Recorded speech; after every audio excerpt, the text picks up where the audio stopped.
Dili ka man namon pabayaan. Iupod ka namon.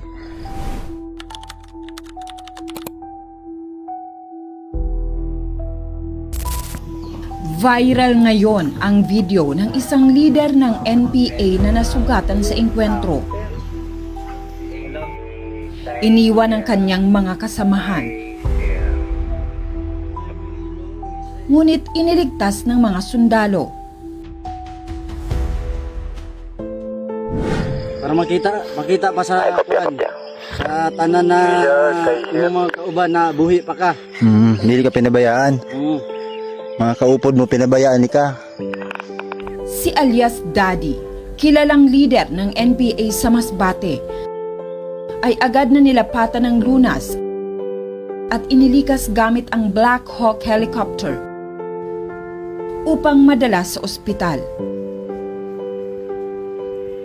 Ayon sa kanya, hindi na niya mabilang kung ilang beses siyang nakaengkwentro ng mga sundalo, ngunit sila rin pala ang magsasalba ng kanyang buhay.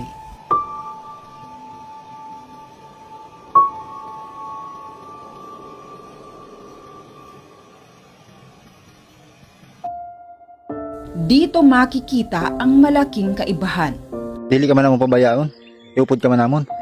Habang iniwan siya ng kanyang mga kasamahan, ang mga sundalong itinuring niyang kaaway ang siyang nagligtas at nag-alaga sa kanya.